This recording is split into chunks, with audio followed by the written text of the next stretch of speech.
자, 어제 10시였죠? 지금 이제 동남아 쪽에 또 프리시즌을 하고 있는 맨체스터 유나이티드 그리고 리버풀이 친선 경기를 했습니다. 네. 맨유는 1군에서 1.5군 정도라고 보면 될 것 같고 리버풀은 또 대거 유스 선수들이나 그렇죠. 주축 자원은 아닌 선수들이 나왔고 맨유도 후반에는 좀 많이 바꿨어요. 맞습니다. 근데 이제 경기 결과가 4대 0이니까 아무래도 하실 텐데 프리시즌은 프리시즌이니까 그리고 그렇죠. 이제 나온 멤버들의 차이가 좀 있었고 아마 이제 호날두가 오지 않아서 되게 좀 화가 났을 현지 팬들, 특히 현지 맨유 팬분들이 예. 그래도 좀 위로를 받을 수 있는 그런 4대 0의 대승이 아니었나 싶고, 제일 중요한 건 아무래도 터나 감독의 맨유가 좀 어떤 식으로 변화를 했는가가 그렇죠. 많은 분들이 주목해볼 만한 포인트고 리버풀의 경우에는 이제 다윈 누네즈가 네. 약간의 우려를 물론 프리시즌입니다만 이제 주원 형이 스카우팅 리포트를 했는데 약간 이런 느낌이 있었지만 이거 가지고 판단할 건 아니라고 이제 봅니다. 한 경기니까. 네. 네. 어쨌든 제일 중요한 그리고 가장 주목을 받았던 건 턴아웃 체제의 맨체스터 유나이티드가 어떤 전술을 썼을까, 어떤 형태가 나왔을까에 대한 이제 내용이잖아요. 네. 전반부터 역시 좀 빌드업을 할 때 특별한 어떤 그 포인트들이 잡혔습니다. 저희가 전후반을 나눠서 볼 거고요. 네. 포메이션이 어떻게 선발 시에 나왔는데 공격 시에는 어떻게 바뀌었는지 요거 일단 표 보시면서 이야기 들어주시면 될 것 같습니다. 뭐 선발 라인업상 시티즈의 선발은 4-2-3-1이고 네. 공격할 때 형태는 저는 2-3-1-4 2-3-1-4 뭐 보기에 따라서는 2-3-2-3 네. 이렇게 좀 볼 수 있는 그런 형태였다고 봅니다.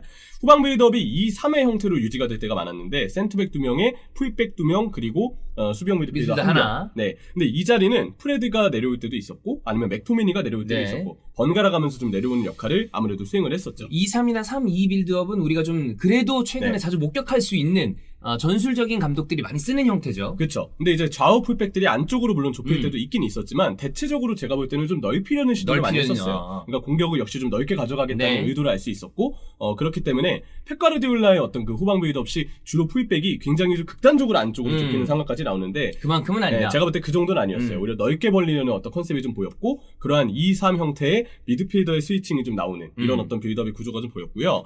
중앙의 경우는 아무래도 프레드와 맥토미니가 번갈아 가면서 내려오고 한 선수는 올라가다 보니까 번갈아 가면서 주로 연결고리 역할을 수행할 때가 예. 있었는데 이번 경기는 대체적으로 프레드가 좀 많이 내려올 때가 많았고 맥토미니가 그 연결고리 역할을 수행할 때가 많았습니다. 그리고 브루노 페르난데스는 맥토미니보다는 훨씬 더 위쪽에 있었어요. 네. 이거는 터나 감독이 그만큼 브루노 페르난데스를 어떻게든 공격에 좀 집중을 시키겠다. 그래 공격적으로 쓰고 싶다.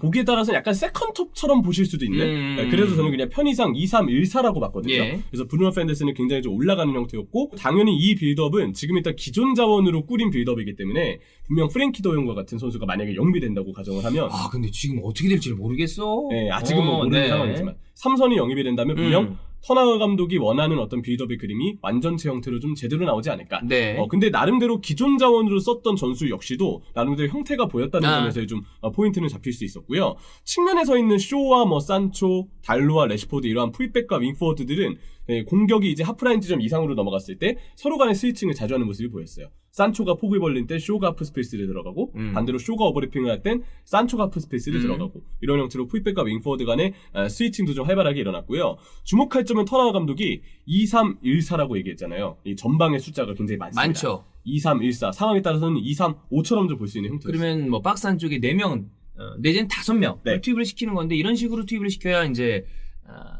난전을 일으키는 거죠. 그쵸? 상대의 수비 라인도 흐트러뜨리고. 솔샤르 때는 너무 왼쪽에 그 공격 작업에만 집중을 하다가 박스 그죠. 쪽의 숫자가 아예 부족해져 버리는 현상이 있었어요. 네. 그러다 보니까 결국 이제 상대 수비가 쉽게 맨유 공격진을 고립시키는 단점이 있었는데 이번에 턴아웃 체제에서는 박스의 숫자를 굉장히 많이 두는 4-5명 정도의 인원이 좀 나왔고 이 문전에 4명이 최소한 좀 침투를 같이 가져가다 보니까 이 특징이 상대 백포하고 바로 1대1을 만들 수가 네. 있어요.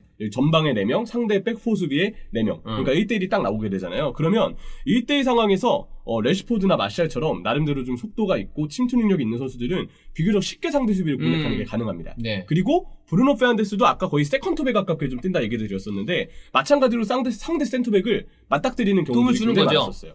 이런 포인트들이 좀 있었고 그러다 보니까 이 4명의 선수들이 볼을 뺏긴다 하더라도 그 자리에서 그대로 압박을 하니까 상대 백포 수비의 어떤 그 실수를 유발시키기에도 굉장히 좀 좋은 네. 형태를 꾸렸다고 볼 수 있고요.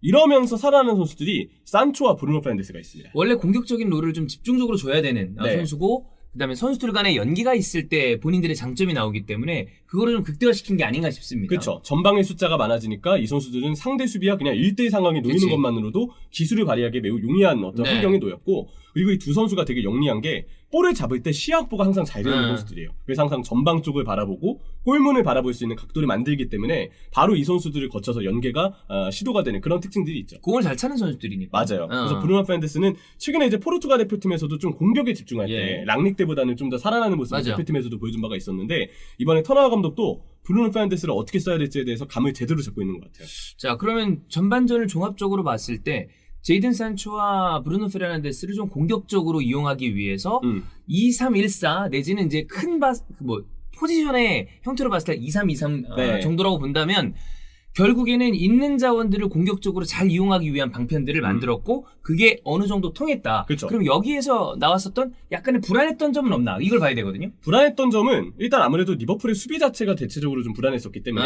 맨체스터 유나이티드의 공격 과정 자체로서는 저는 이 경기에서는 이게 좀 부족합니다 라고 얘기할 부분은 많지는 않았던 것 같아요. 전반전에 큰 문제는 네. 없었다. 대신에 이제 그 얘기는 해야 되겠죠. 물론 이 아이디어 자체는 좋았으나 실전에서 빌드업이 매끄럽게 풀리는 거는 조금 더 지켜보긴 해야 될 것이다. 그렇지. 왜냐하면 이번 프리시즌과 별개로 실제로 이번 과정에서도 약간씩 빌드업의 템포가 좀 느리거나 네. 조금 아쉬움이 느껴지는 경우들도 있었거든요. 이렇게 되면 뭐 형철이가 아까 얘기했던 것처럼 전방의 숫자가 많잖아요. 그럼 뒤에 공간과 뒷공간 커버 그리고 그 부분에 대한 압박이 풀렸을 때 그쵸. 이런 거를 걱정을 해볼 수 있을 텐데 이거는 이제 손발을 맞추기 네. 시작을 한 거니까. 삼선 보강이 돼야 좀 더 지금의 어떤 그 그렇지. 빌드업 형태를 매끄럽게 풀 수 있지 않을까. 네. 왜냐하면 맥토민이나 프레드 쪽에서 아무래도 좀 더 실전에 가까운 그죠. 압박을 받았을 때 어떤 모습이 나올지는 모르고 이쪽에서 실수가 나오면 이 빌드업 구조 전방으로 나가는 걸 떠나서 후방에서부터 그래, 불안함이 불안. 발생할 수 그러면 있거든요. 다 깨져요. 네, 그리고 실제로 리버풀이 압박을 좀 했었을 때 맨체스터 유나이티드의 빌드업 체계가 아직은 완전하지 않은 네. 장면들이 몇 번은 드러났었기 때문에 어. 삼선 보강은 이번 경기 결과 별거로 어쨌든 꼭 필요한 네. 부분이다.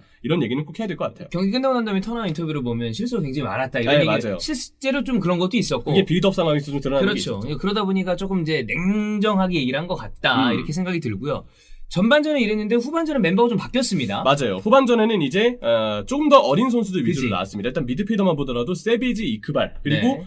반더비크 선수가 나왔어요. 네, 반더비크 이제 터나우의 궁금해요. 옛 제자. 네, 제자가 왔기 때문에 이제 반더비크가 다시 터나우와 호흡을 좀 맞추게 됐고 이렇게 멤버들이 구성이 되는데 텔레스가 센터백으로 투입된 게 좀 특한 네, 거죠. 그렇죠. 이거는 이제 풀더백이죠. 파워라이프에서 네, 피파 온라인 스타일로. 뭐 차두리를 센터백으로 그치, 쓰고 예. 아니면 미드필더 수비 성향이 있는 비에이라를 센터백으로 내리고 이런 것처럼 네. 텔레스를 이번에 센터백으로 썼습니다. 그렇습니다. 아무래도 이제 그 전지훈련에 가 있는 아. 선수들의 인원이 최대한 다 이용해보고 그러는 거니까. 네, 그리고 좀 제한적인 부분도 네. 있으니까 그래서 이번에 텔레스 센터백을 좀 썼고요.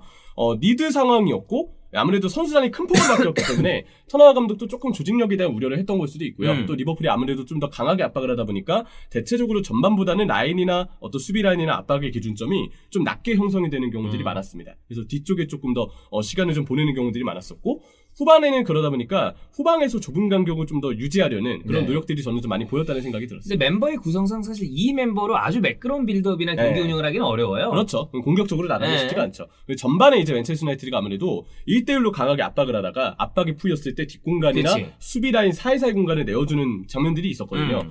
그러면서 이제 리버풀한테 초반에는 위기를 좀 내주기도 했었는데 아마 터나 감독도 경기를 보면서 이거 이제 우리가 좀 역시 가다듬을 필요가 있겠다. 그치. 그걸 알고 있어서인지 후반전에는 좀 더 이쪽의 간격을 좁히려는 네. 시도가 많았다는 생각이 들었고요. 궁금한 건 이제 반더비크가 어땠냐? 맞아요. 빌드업의 형태를 먼저 봐야 됩니다. 네. 빌드업의 형태가 2-3이 아니고 2-2의 형태로 바뀌었어요. 둘이면 아무래도 숫자적으로 하면 부족하기 때문에 네. 약간 버거울 수도 있거든요. 물론 그렇죠. 구성이 역시 바뀌었습니다만. 말라시아랑 비사카는 웬만하면 좀 공격적으로 네. 올라가는 형태였고 이거는 실제로 두 선수의 플레이 스타일을 보면 좀 합당하다는 생각도 네. 들어요. 그리고 세비지 이크발이 아무래도 더블 볼란치 형태로 이제 아래쪽에 좀 내려오는 형태였는데 이 빌드업이 생각보다 잘 풀리진 않았습니다. 이거는 역시 텔레스와 바이가 센터백에서 빌드업을 유려하게 푸는 스타일들은 아니고 세비지 이크발도 아직은 어린 선수들이기 네. 때문에 후방의 컨디션이 좋지 않아지면서 좀 더 실수가 나왔다는 생각이 들고요. 반더비크가 어땠느냐? 박스 침투에 제 생각이 좀 더 집중한다는 생각이 들었어요. 터나 감독이 실제로 아약스에서 이 선수를 쓸 때도 저희 좀 박스로 이렇게 교묘하게 들어가는 그 침투 거기서 공격적인 나왔죠. 롤을 많이 부여를 했죠. 네, 그래서 이번에도 좀 비슷한 어떤 시도를 하는 모습들이 잡혔는데 문제는 겉돌았고요. 아무래도 이제 세비지 이크발 그리고 반더비크 사이 공간이 워낙 많이 벌어져 있다 보니까 그리고 브루노 페르난데스는 똑같은 역할을 맡아도 상황에 따라서 내려와서 이제 그래. 풀어주는 그런 어떤 센스를 가지고 있는데 아직은 보여주는 퍼포먼스가 차이도 크고 네. 아마 에릭 바이란다. 저기 반더비크 반더비크는 폼이 좀 아무래도 좀 떨어져 있을 거야. 그렇죠. 그래서 반더베크는 이번에도 동선 자체가 좀 겉돌았고 그렇다고 해서 페르난데스가 보여줬던 그런 어떤 센스를 똑같이 보여주지 못했기 때문에 경기 영향력 자체가 그냥 미미했다고 보는 게 맞는 것 같아요. 이 선수에게는 시간이 저는 필요하다고 봅니다. 저도 그렇게 봅니다. 어쨌든 전후반이 이런 식으로 마무리가 됐고 경기는 4대0이기 때문에 맨유 팬들 입장에서는 경기 내용 이런 거를 다 떠나서 일단 빌드업을 적극적으로 공격적으로 하려고 한다는 점, 스코어 4대0이라는 점 이렇게 크게 봤을 때 저는 프리시즌이지만 이런 경기를 보여줄 필요가 있다고 생각하고 그런 그렇죠. 팬이 기분이 좋잖아. 그리고 엄연히 따지면 프리시즌 대회거든요. 그래. MVP를 마샬이 받았습니다. 아니 테이블이 굉장히 네. 테이블이란다 이거 뭐야 트로피. 트로피가 좋더라고. 그렇죠. 근데 마샬이 이번 경기만큼은 나름 적극적으로 압박도 했고 침투나 어떤 볼을 잡았을 때 1대1 드리블도 괜찮았어요. 근데 이거를 굳이 강조하고 싶지 않은 이유는 마샬에게 필요한 거는 한 경기에서의 활약이 아니라 꾸준함이기 때문에 믿으면 안 된다. 아직은 잘 모른다. 이거는 레시포드도 마찬가지고요. 그렇습니다. 그래서 이번 경기에서 맨유가 좀 정리해볼 만한 부분은 턴아웃 체제의 2-3 빌드업 혹은 후반에는 2-2 빌드업까지 테스트할 정도로 빌드업의 가지수를 좀 다양하게 프리시즌 동안 점검하지 않을까 싶고 산초와 브루노 페르난데스를 보다 더 공격적으로 쓰면서 이 선수들을 살렸다는 것과 마샬이 어쨌든 대회 MVP를 받으면서 좋은 출발을 했다는 거. 대헤아가 좀 넓게 이거 좀 보였어요. 대헤아가 막 바깥으로 나가더라고. 그래서 야 이게 과연 어느 정도가 이 대헤아에게 적용이 되고 잘 될지는 좀 우리가 지켜볼 만한 것 같고 맞아요. 바이에 대한 칭찬도 꽤 많았습니다. 에릭 바이가 후반에 진짜 잘했어요. 근데 이 선수는 저는 좀 건강하면 괜찮은 자원이라고 봐요. 근데 이제 결국 꾸준함도 내구성도 해당이 되거든요. 해당이 되기 때문에. 그리고 바이도 뭐 대인 수비, 위치 선정, 볼 클리어링 아주 대단한 활약을 했는데 마찬가지로 꾸준함이 중요하지 않나. 이렇게 맨유의 이야기를 정리할 수 있을 것 같고요. 그렇습니다. 리버풀은 결국 이제 실점 장면을 보면 후방에서 그 실수들이 많았는데 어린 선수들의 실수였어요. 이게 리버풀은 저는 이 경기에 대해서는 뭐 아까 형철이 얘기한 것처럼 대회라고 하지만은 아주 의미 있게 볼 만한 건 아닌 것 같고 저는 이제 다윈 누네즈를 좀 이제 눈여겨봤는데 이 선수에게도 당장은 좀 시간이 필요하다. 첫 경기 프리시즌이니까. 왜냐면 아직 그 클럽 체제에서 후연을 본격적으로 임한 상태도 아니고 누네스가 그 기회를 놓친 장면은 굉장히 우려스러우나 어쨌든 그 침투를 하는 과정, 그러니까 롱볼이 올라왔을 때 침투하는 어떤 동선 자체는 저는 좀 인상적인 모습이 있었다고 보이고 대신에 누네스가 저는 결정력보다 더 우려를 남겼던 부분이 하나 있다고 봐요. 에릭 바이처럼 이제 자기한테 센터백에 달라붙었을 때 센터백의 시야에 들어있는 상황에서 누네스가 볼 간수를 못하더라고요. 좀 어려워했죠. 결국 누네스가 벤피카에서도 측면으로 자주 빠졌던 게 혹시 견제를 본인이 이겨내지 못하니까 피하는 게 아니네라는 의구심과 구려. 시선이 있었죠. 우려 이런 게 좀 있었는데 구리면 안 되죠. 구리면 안 되는데. 구리면 안 돼. 아무튼 이번에는 그렇게 좀 의구심을 가지고 계신 분들한테 다소 우려를 자아내는 그런 장면들이 있었어요. 그러나 뭐 아주 초반이기 아직은 때문에. 한 경기다. 그리고 클럽 체제의 신입생은 항상 반년은 봐야 돼요. 그렇습니다. 좀 더 지켜봐야 되지 않나 생각입니다. 리버풀 팬들은 저는 걱정 안 하셔도 된다고 보고 맨유 팬들은 가능성이 있어 보이는데 이 정도로 생각하시면 좋지 않을까 이렇게 생각합니다.